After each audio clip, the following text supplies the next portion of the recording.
Boa noite a todos.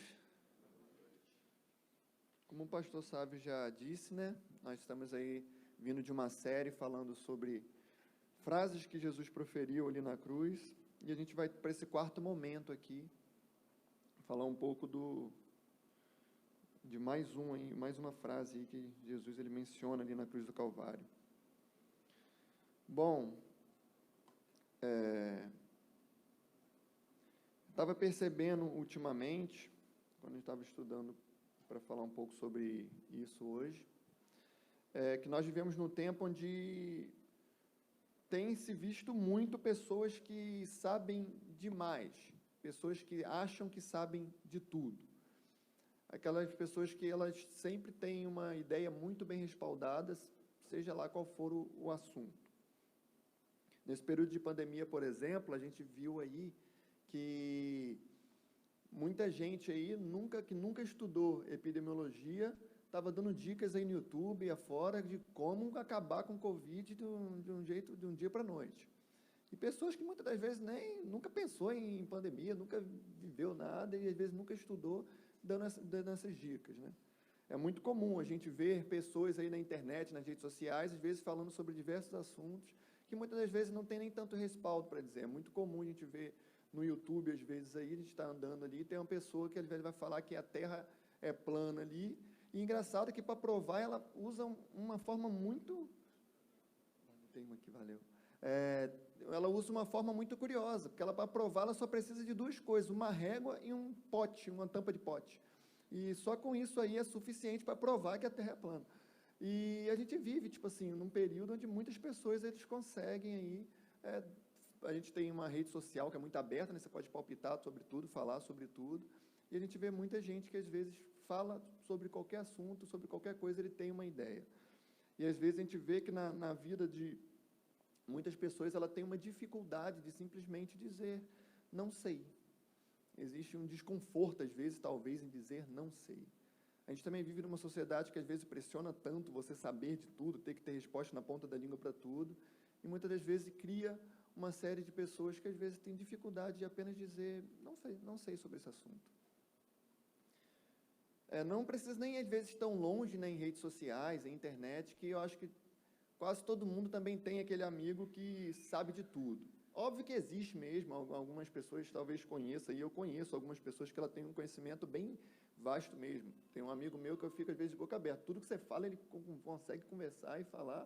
Eu falo, pô, não sei o que esse menino faz não, porque eu acho que ele fica lendo só sobre tudo na vida inteira.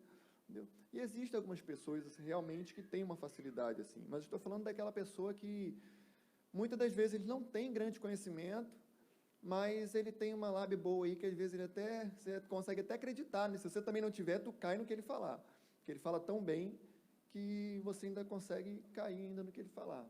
Mas às vezes quem manja bem do assunto, às vezes consegue olhar e falar, tipo assim, está falando bem, com uma boa eloquência, uma boa postura, bem certo do que ele está falando, mas no final você fala, mas não falou nada com nada. Então sempre tem aquelas pessoas também que da mesma forma ela tem a necessidade de mostrar que sabe falar sobre o assunto. O problema, de fato, é isso. Há uma dificuldade muito grande, às vezes, das pessoas dizerem que não conseguem dar conta de saber de tudo, que não dá para a gente saber de todas as coisas. Eu estava pesquisando e existe um nome para isso. Popularmente, ele é conhecido como síndrome de sabe-tudo. Mas tem um nome mais teórico aí que eles chamam de efeito de Dunning-Kruger. São sobrenomes de duas pessoas que fizeram já uma pesquisa sobre essas coisas e fizeram um estudo certinho para falar sobre isso. Dentro desses estudos aí que já existem falando desse tema, tem uma pesquisa que ela foi feita com as pessoas que tiveram que responder algumas perguntas acerca de política. E no meio dessas perguntas, eles começaram a criar um monte de palavras, inventaram um monte de palavras e colocaram ali no meio das perguntas e falaram para eles definirem que tipo de palavras são essas ali no meio da política. E todo mundo tinha resposta falando certinho que palavra era aquela, o que aquilo significava, e todas eram palavras inventadas.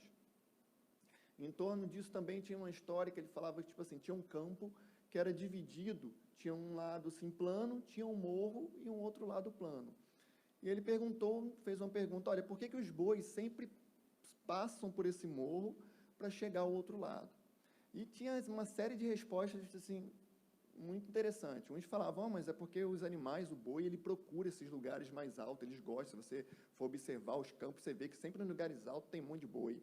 Então, eles gostam de ficar nesse lugar por conta das suas patas, E começaram a falar um monte de coisa.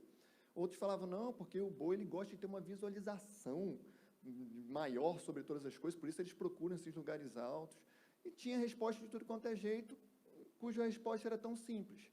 Eles só passavam pelo morro para chegar para o outro lado, porque não dá para passar por baixo do morro, então tinha que passar por cima do morro.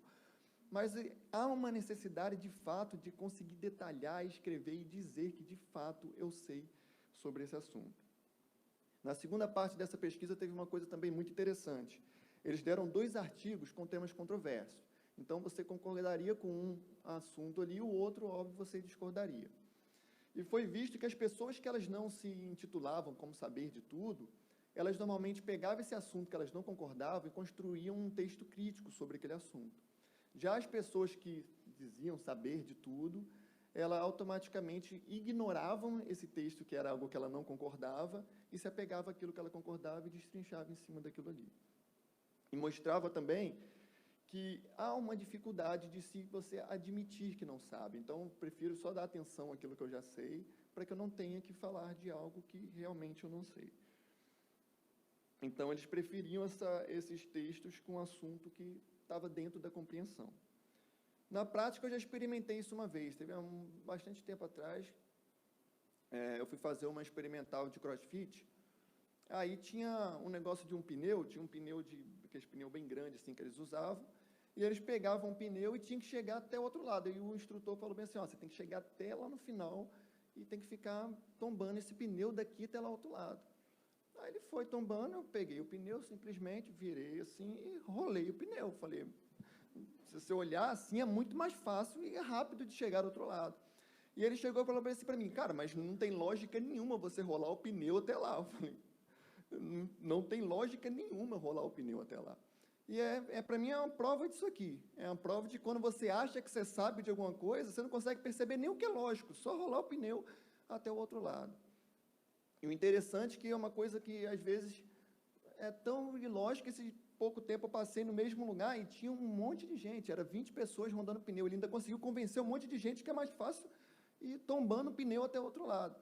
E um monte de gente ainda caiu nisso aí, mas tá bom. Por que eu estou falando sobre isso? O texto de hoje ele foi passado ao longo da história da igreja por muitos debates, por muitas conversas, porque era muito difícil de você explicar, de fato, o que aconteceu nesse momento. Eu queria convidar vocês a abrirem aí em Mateus 27.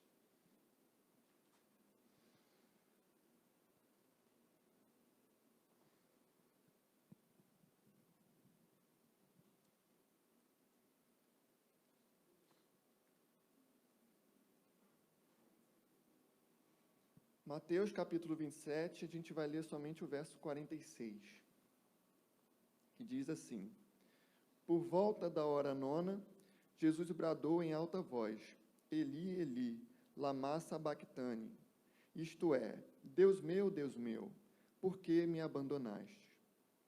Vamos orar? Pai, muito obrigado pela tua boa palavra, muito obrigado porque o Senhor nos leva sempre a refletir e olhar para dentro de nós e entender o quanto precisamos do Senhor. Obrigado porque o Senhor nos deixou instruções para que nós possamos ser cada dia melhores, cada dia mais parecido com o Senhor e um pouco distante daquilo que a gente tem sido antes de te conhecer. Que o Senhor, de fato, nessa noite, que o seu Espírito Santo coloque em nossos corações e que a sua mensagem, ela venha, de fato, prosperar na nossa vida e que a gente venha alcançar aí, a cada dia mais, um traço melhor aí de uma aparência, não física, mas interior do seu Santo Espírito, de Jesus Cristo. Obrigado, Jesus, e faça em nós, porque nós sabemos que somos incapazes de fazer isso. Então pedimos que o Senhor haja na nossa vida e nos transforme, em nome de Jesus, através da sua boa palavra. Amém. Esse clamor é um clamor bem conhecido, né? E é um clamor de desolação aqui. E das 7 declarações na cruz, uma, né, que ela é dada ao mesmo tempo por Mateus e Marcos. Aqui Jesus ele clama por conta do abandono de Deus Pai. Ele fala: Deus meu, por que me abandonaste? Como eu havia dito, esse texto ele passou por muitos debates. Muitas pessoas tentaram chegar a conclusões de entender o que aconteceu ali, porque faz parte de um grande mistério o que de fato aconteceu aqui.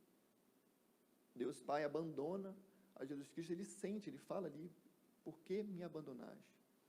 E existem uma grande discussões de como isso aqui aconteceu. Ele entra nessa ideia de ser um dos textos que a gente chama de mistério de Deus, porque existem algumas coisas na Bíblia que a gente, de fato, tem que chegar ao ponto de dizer: eu não sei, eu não consigo, de fato, entender o que aconteceu. Isso não é uma postura, na verdade, isso aqui é uma postura humilde, de chegar a um ponto de entender: eu não consigo compreender, de fato, o que aconteceu. A gente tem alguns temas, por exemplo, a Trindade, né? Por mais que a gente tente facilitar, dar algum jeitinho para tentar entender de uma forma melhor, a gente sabe que, de fato, a gente não consegue entender completamente. O pastor Sábio sempre fala na questão, quando no Identidade ali, quem já passou, né, normalmente ele fala sobre a questão da Trindade, que alguns tentam usar alguns utensílios aí para explicar, alguns usam ovo, falando lá da clara, da gema e da casca, entendeu? E a gente tenta fazer um monte de coisa para tentar explicar, mas a gente sabe que de fato não explica. É muito fácil a gente pensar num ovo, mas lembrando que um ovo não tem personalidade, eles não conversam entre si, eles não se dialogam entre si, ao mesmo tempo tem as suas particularidades. Então, se você de fato parar para tentar dar conta de explicar, botar no papel e na caneta como funciona a Trindade, você sabe que de fato a gente não vai conseguir responder isso tudo.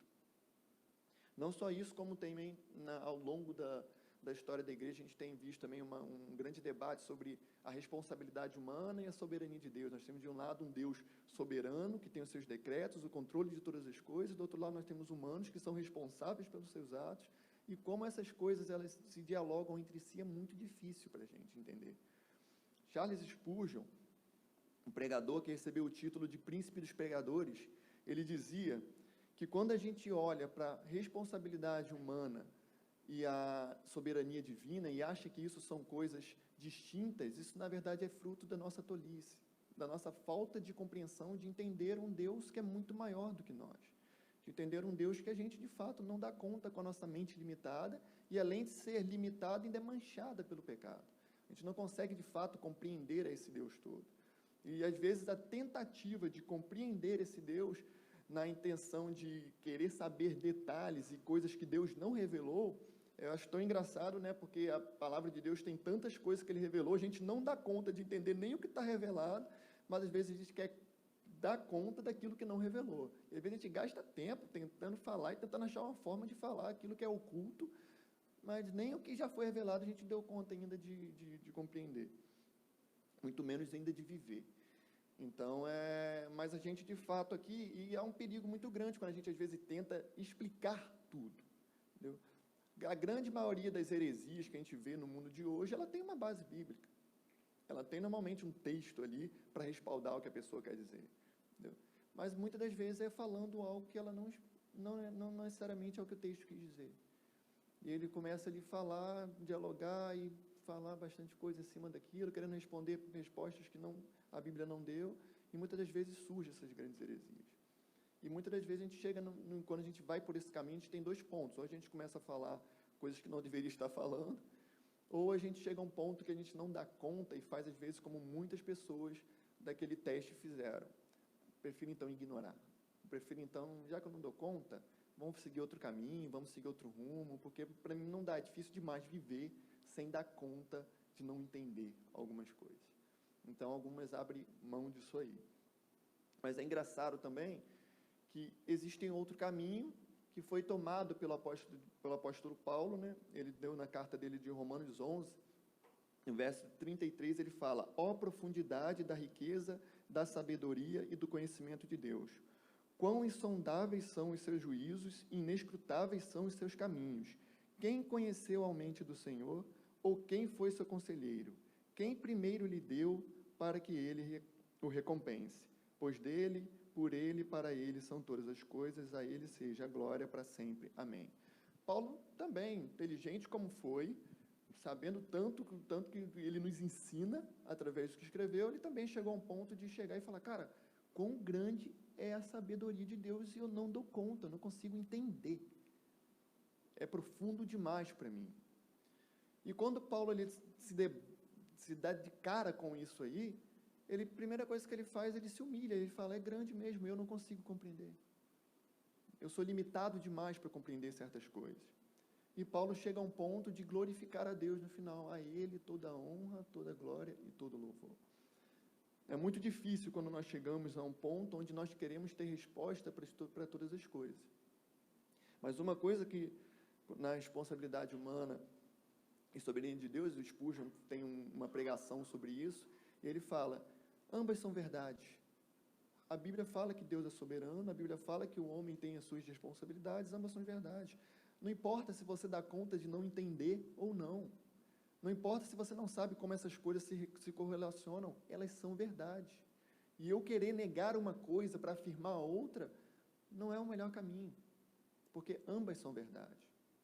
E nesse texto aqui a gente choca um pouco com isso, porque a gente fala, nossa, Deus abandonando o seu próprio Filho, Jesus, numa cruz, um Deus que a gente aprendeu o tempo inteiro que não abandona, que está sempre junto com a gente, e às vezes é um texto que a gente, de fato, choca, e não consegue, às vezes, dar conta disso aqui.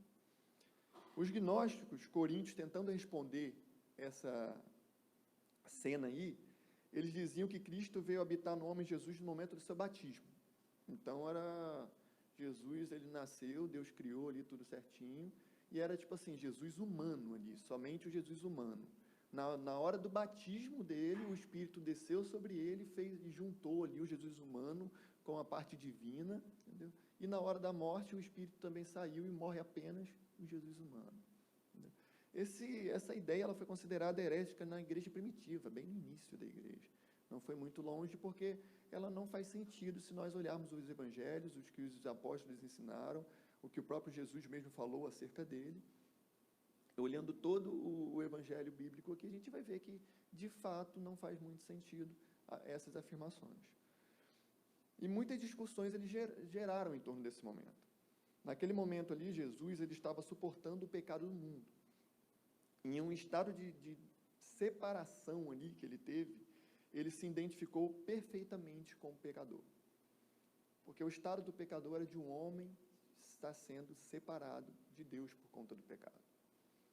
E aqui, nesse momento, ele recebe o pecado da humanidade. Por conta de receber o pecado da humanidade, ele é separado de Deus aqui nesse momento. Alguns acreditavam que Deus abandonou Jesus ali.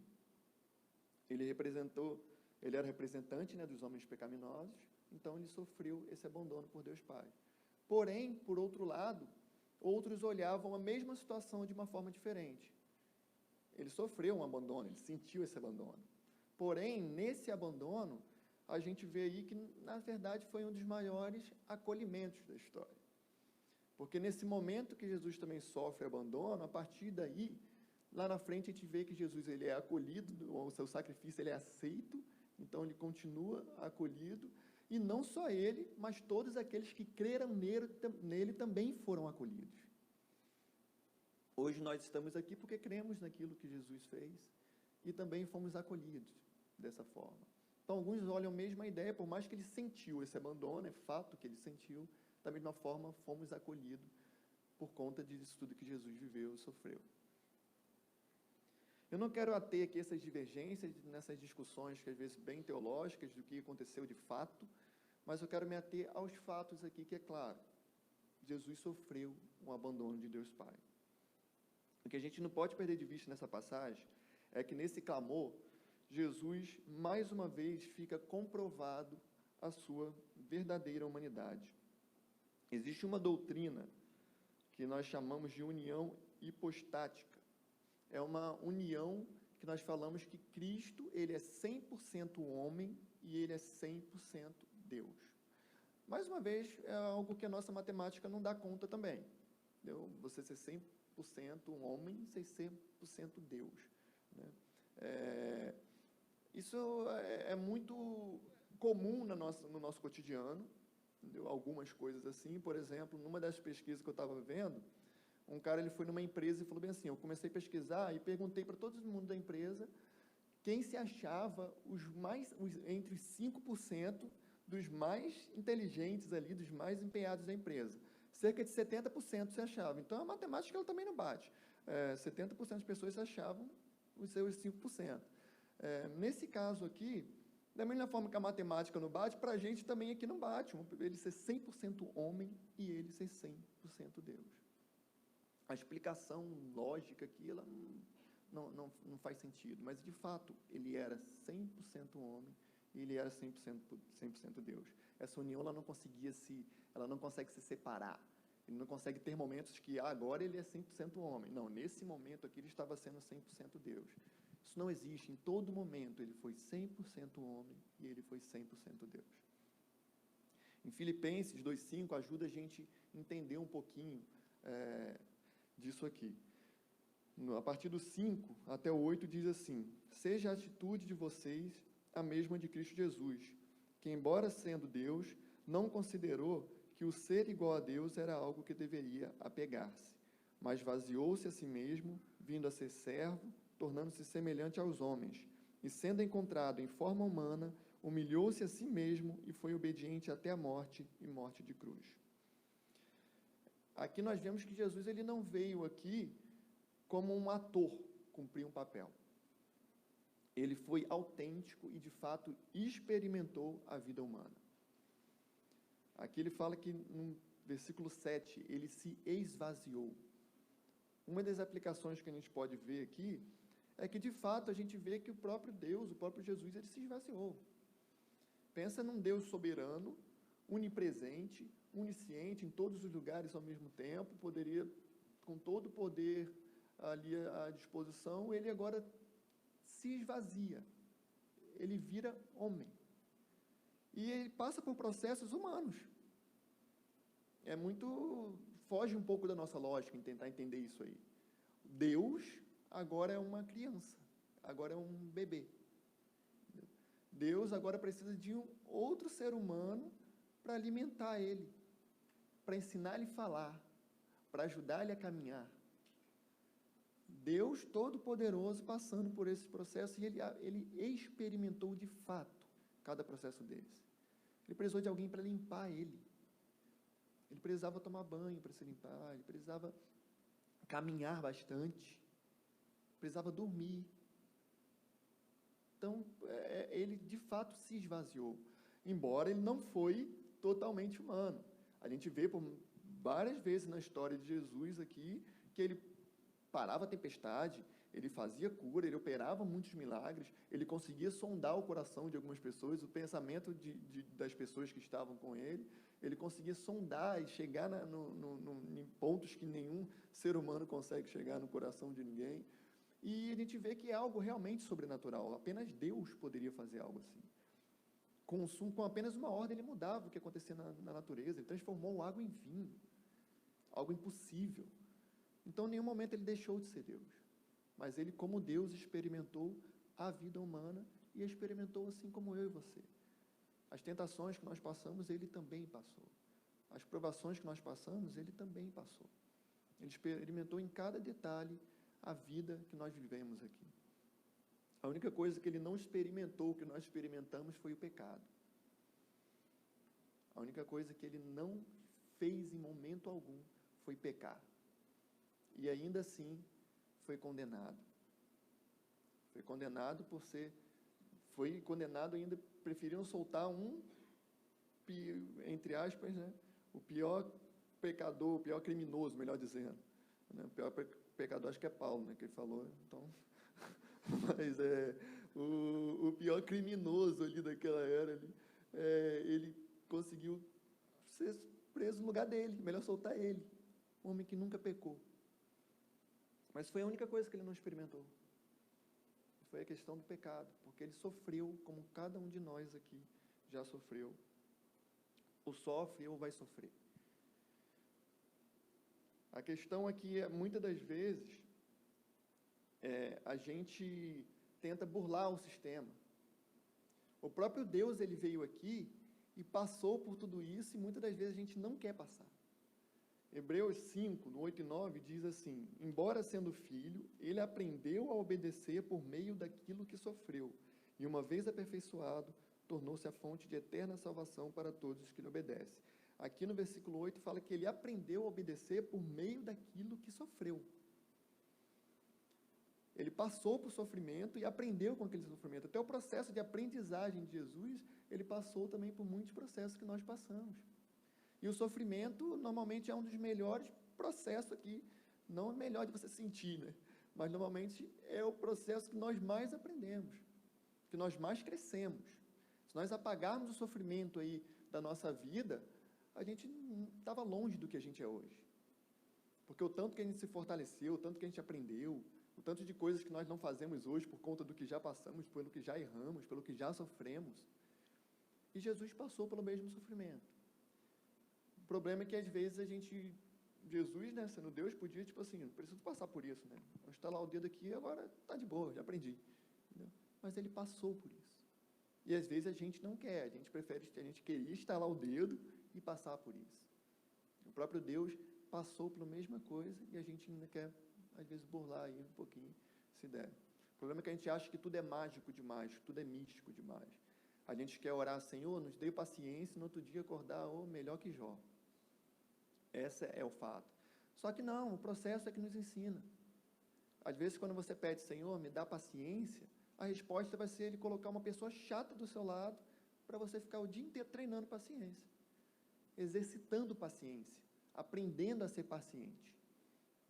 Acontece, vou nem olhar para o lado de cá, acontece que quando a gente pede a Deus por paciência, muitas vezes a resposta é essa, só que a gente é tão inconstante que a gente fala, Senhor, nos dê paciência.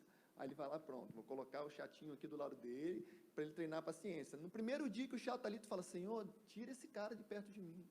Entendeu? A gente é assim. A gente não quer passar por processos que são necessários para a gente.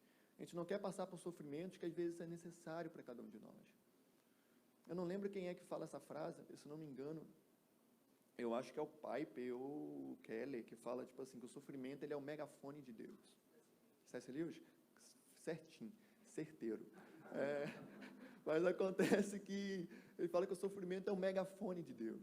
Na maioria das vezes é quando a gente está sofrendo que a gente está mais perto de Deus.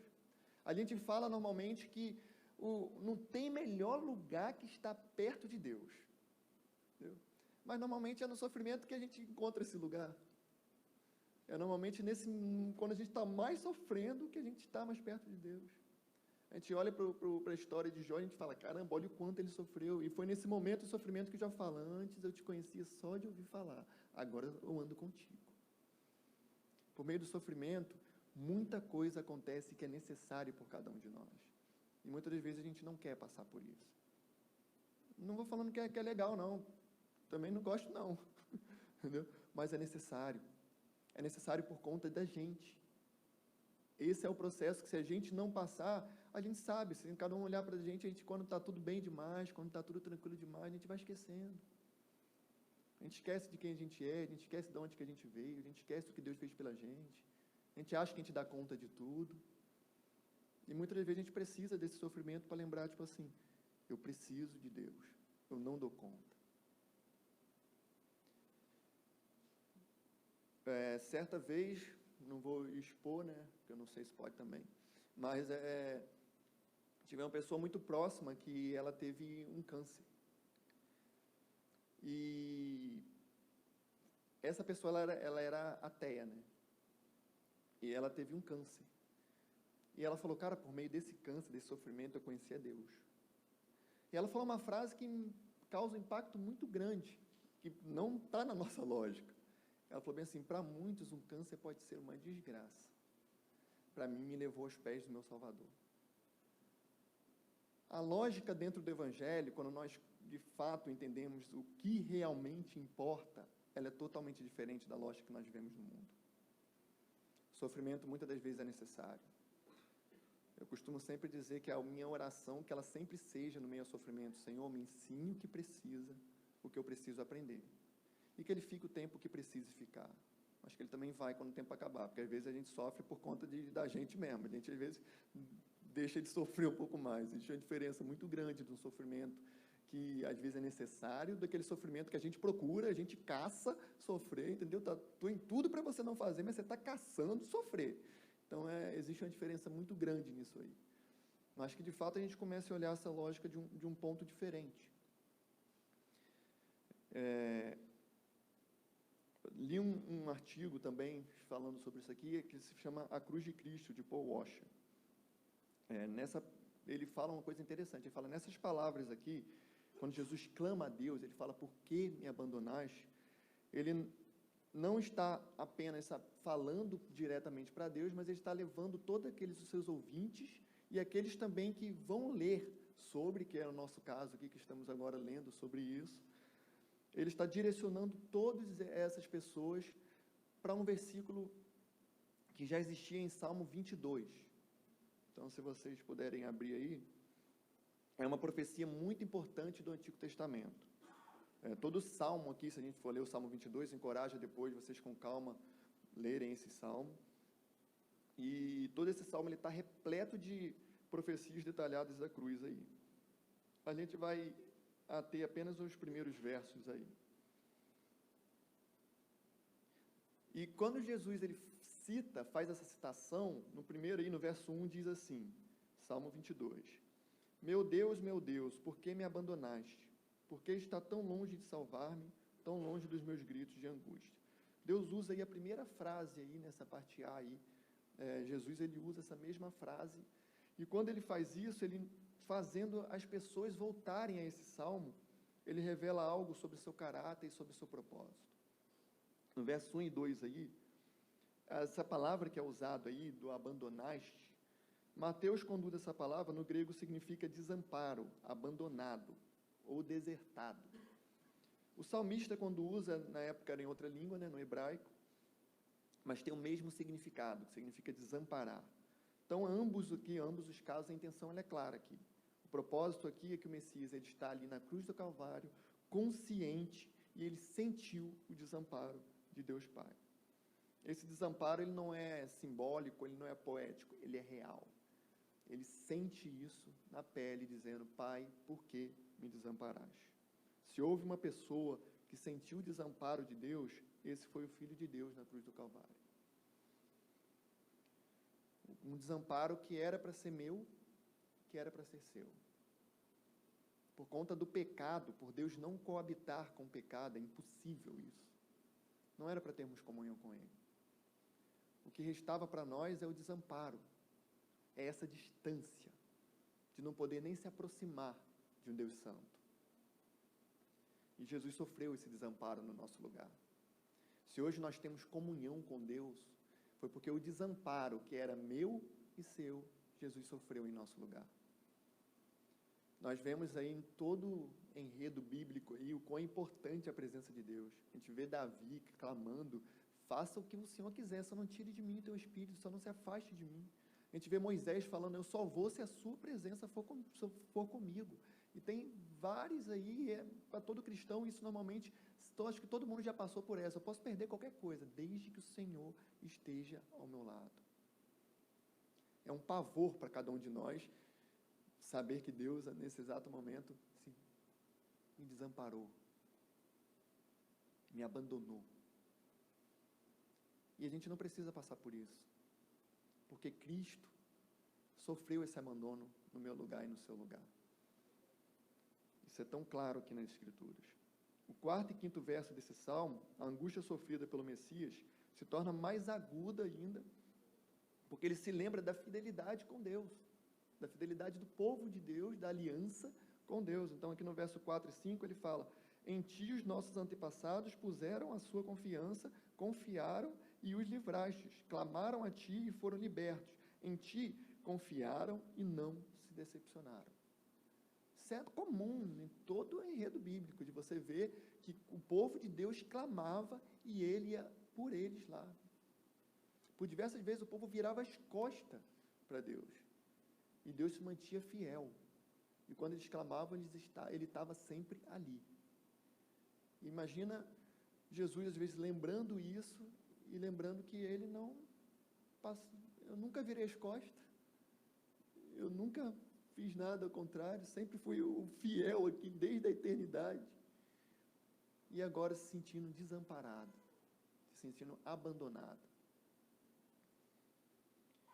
No 6º verso aqui, o Paul Washer diz que a gente não pode levar isso ao pé da letra, né? Não tem como, mas ele diz esse 6º verso: mas eu sou verme e não homem, motivo de zombaria e objeto de desprezo do povo. Ele fala que nós não podemos aplicar isso a Jesus de uma forma, o verme ali, no sentido que a gente usa. Às vezes ele fala na língua brasileira, quando você fala verme, você pensa tentando falar de algo imoral, né? De uma pessoa que ela não tem caráter.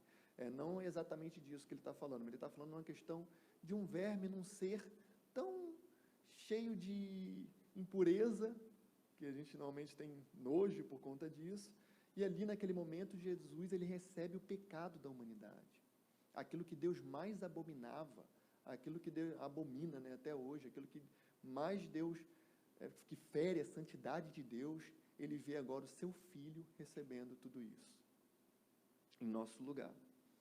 O pecado meu e seu, ele agora se faz pecado, para que com ele ali, o pecado ele morra, ele seja pago.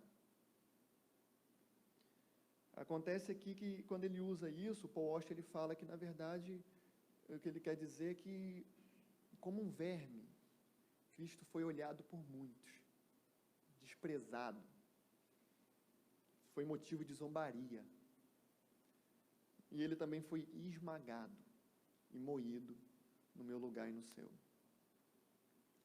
Para concluir aqui, Deus fez cair sobre ele toda a iniquidade. Eu queria ler um texto de Isaías 53:10, um texto muito famoso, e diz assim: contudo, foi da vontade do Senhor esmagá-lo e fazê-lo sofrer. E embora o Senhor faça da vida dele uma oferta pela culpa, ele verá a sua prole e prolongará os seus dias, e a vontade do Senhor prosperará em sua mão. Contudo, foi da vontade do Senhor esmagá-lo e fazê-lo sofrer. O que Cristo recebeu ali foi a ira do próprio Deus, que era para ser sobre mim e sobre você. Cristo, em nosso lugar, recebeu a ira do Pai. Às vezes nós olhamos para aquele momento da crucificação, lá no jardim, que Jesus ele suou sangue. E às vezes a gente pensa que ele suou sangue porque ele sabia que ele tem uma coroa de espinho, ia ser chicoteado, que ele ia ser cuspido. A gente fala, poxa, por isso que ele estava nervoso ali, suou sangue. Não, irmãos. Humanos, pecadores e falhos, como eu e você, às vezes vão para isso sorrindo. É comum na história da igreja você ver cristãos morrendo pelo Evangelho, fazendo isso sorrindo.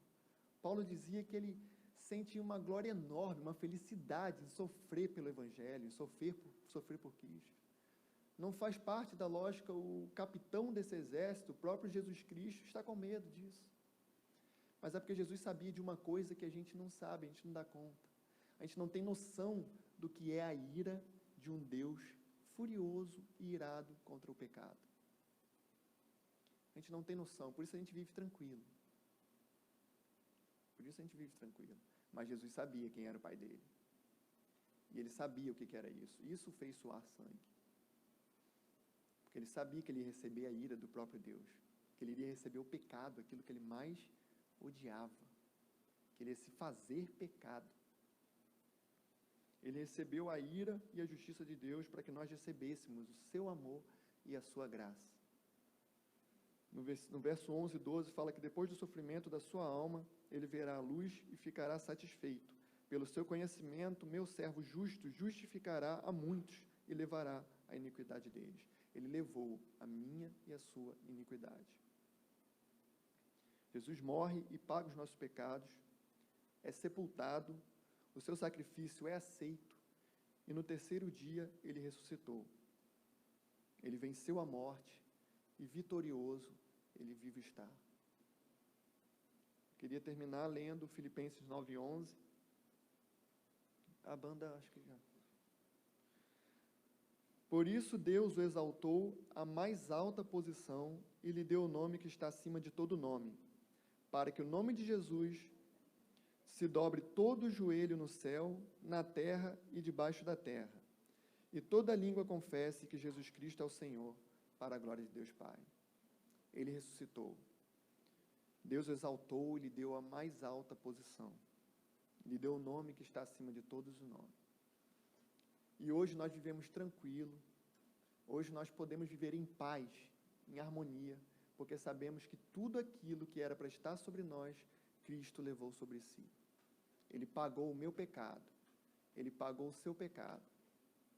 E a palavra que fica para a gente hoje aqui é abandono. A gente está aí nesse quarto momento.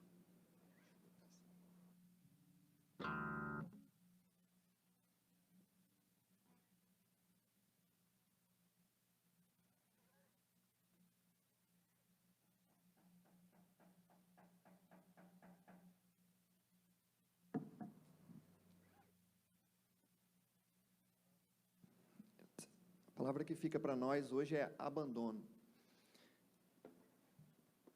Pouco diferente, né? Porque a gente olha aqui, perdão, segurança, compaixão, aí agora a gente cai, abandono. Mas o que eu queria deixar aqui é que toda vez isso é um fato. Jesus sentiu esse abandono. A gente não pode fingir que isso não existiu. E o que eu quero que fique para a gente aqui é duas coisas. É que a gente, quando olhar para esse abandono, a gente lembra que esse abandono, ele gerou o maior acolhimento da história. Se hoje nós podemos ser chamados de filhos de Deus, foi porque Cristo sofreu esse abandono em nosso lugar. Foi porque Ele pagou a nossa dívida. E ao olhar para esse abandono, que a gente lembre duas coisas. O quanto nós somos pecadores. O quanto nós não podemos fazer nada para pagar essa dívida. O quanto nós estávamos de mãos atadas. O quanto não restava para a gente mais destino algum, senão um sofrimento eterno. Mas que também, quando a gente olhar para esse abandono, a gente lembre outra coisa. O quanto nós somos amados por Deus, a ponto de Ele entregar a vida do seu próprio Filho e fazer com que Ele sofresse tudo que era para nós sofrermos. Ele sofreu e pagou em nosso lugar. Que, de fato, nós sempre olhamos para essa palavra e a gente venha lembrar. Somos pecadores. Não conseguimos, de fato, nos salvar. Mas Cristo nos ama a ponto de dar a vida, de entregar a sua própria vida para salvar a cada um de nós.